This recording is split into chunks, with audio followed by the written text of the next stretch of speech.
Hi beautiful people, my name is Mohammed. Welcome to my YouTube channel. If this is your first time watching my video, welcome and thank you for watching. I've been so curious to know the process in acquiring or buying a home here in Canada. So I decided to reach out to a friend of mine. She recently purchased her first home here in Canada and she's going to be walking me through the process and also sharing some few tips. So if this looks like the content you're interested in seeing, please give this video a thumbs up and let's go. Welcome back guys. I'm here with my friend Alicia. Hey everybody. So I'm going to be asking Alicia some few questions and are you ready? Oh yeah, let's do it. Okay, so my first question for you is, walk me through the process of acquiring your first real estate property in Canada. Okay, alright. I'll try to keep it as short as possible because it's a lot. Anyway, so I think the first thing that anybody who wants to buy a property is to first you have to find out how much you can actually afford, right? And it's based on a lot of things like how much you're making, how much money you have saved up. So, income. Right? So the biggest thing that determines how much or what you can buy is money. Money is everything. So it's always good to start off with getting like a pre-approval from the bank. So basically what it says, the bank does is, oh okay, you know what? If this is the property that you're buying and if it says it's 600,000 and if you get a pre-approved for that 600,000, you know, okay, I can afford that. There's no two ways about it. And in a way that it benefits you, that if you do put an offer on a property, you know for a fact that 600 you're gonna get it, right? Okay. So there's something called, when you make an offer, right, you have the seller has an opportunity to reject it if there's a lot of offers, right? Really? Right, yeah. And so what this does is it's something called conditions, right? So if you know you're gonna get 600, there's an offer you can say, oh, I don't want to put financial conditions.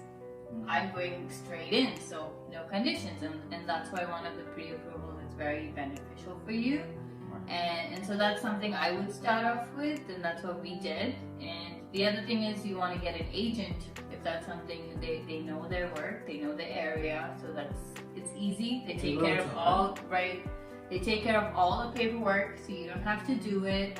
And also, they have like, I think access to more properties than we do, the public.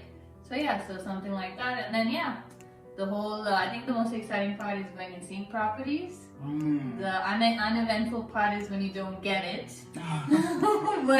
but yeah, it's a whirlwind of emotions, and it's something that everybody goes through in their own way.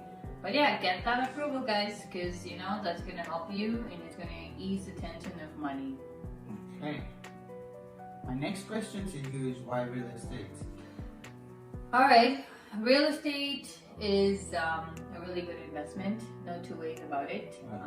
It's always going to increase in value. Right, and it's something that you can always fall back on, and the more you pay into your mortgage, if you're getting a mortgage, it's equity at the end of the day, it becomes yours. So, and then I think it's one of the only things that appreciates so much, and it might be a slow process, but it always appreciates. So no matter what, especially in this market, right, the value of the properties, because of all the way the you know, it's so volatile, the industry right now, the market. So your property can go up like 50,000 just in a month from buying it, right? Wow. So it's always good to invest, and you know, you have something to fall back on. And you know what? Invest young, invest early, you know, so you can actually enjoy the fruits of your labor later on. But yeah, that's why I would say invest in real estate. Okay, great stuff. So my next question is, what were some of the challenges you faced? I think some of the challenges is, you know, you just don't see how long the process normally takes. You always have this idea that, okay, if I like a property, I'm going to go get it. But in reality, that's not the case, especially not here in Canada.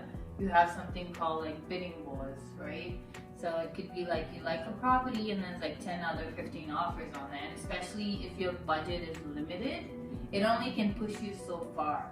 So, you know, then you're forced to find properties that you're not 100% on, but then that's just you're limited because of your budget. And bidding wars is blind, so you don't really know. The other person could have like $1,000 more than you and get the property, right? So that was the biggest challenge that I faced. Just trying to find something within our budget, and then not being let down because somebody has like these deep pockets, so they could just like, okay, 100,000 more than it's actually worth. So that's something that I found very challenging. Right. Okay, so my next question to you: what are the lessons learned from the process? The lessons that I learned is to keep an open mind. Right. Not to be so fixated on what you think you want, because you never know what you actually need. You might want something, but not necessarily what you should be getting, because that's you're limited to thinking, okay, this is what I want. But it's always better to go in, don't expect, especially if it's your first property, right? You might be limited in how much you can afford. And start small, start somewhere, because at the end of the day, it's going to take you to different places and give you better opportunities. When you sell your first home, you're going to get that equity back and more, right? And you buy more property, so on and so forth. So I would say, so always look at the bright side of things. Great. So my next question is 5 tips to saving money. 5 tips, okay. I would start off based on your income that you get. Try to save something on a monthly basis, because getting that down payment is very important. You might, another thing you should know is that the banks, with your pre-approval, they look at your income and how much you tell them, like, hey, I can give you like 60, 70,000 as a down payment, and that's what they base your mortgage off of. So you want to plan to save. So when it comes to like getting your property, the first thing you want to do is how much can I actually save up to? So is it like the higher the down payment, the lower the interest rate? No, the higher the down payment, the more money the bank would give you to cover your mortgage. The interest rate would be dependent on what the rate is at the time, right, and what the banks are offering, because each bank would offer a different rate. And also it's good to get pre-approval from different banks for that very reason, for the interest. But so you want to save, you want to be able to set an allocated portion of your paycheck towards your down payment, because that's very important. And then you also want to see what your local government offers first-time home buyers, because there's always something like a tax reduction, like a first-time home buyers, you get some there, and then you also have these other like loans that the government does offer. So that's something you always want to look forward to, because you want to see what else can benefit you and what else can help you get that down payment. And then no impulse purchases, like no shoes for like at least a little while, all your $250, $300 shoes which you don't need. So you try to eliminate the excess. And save.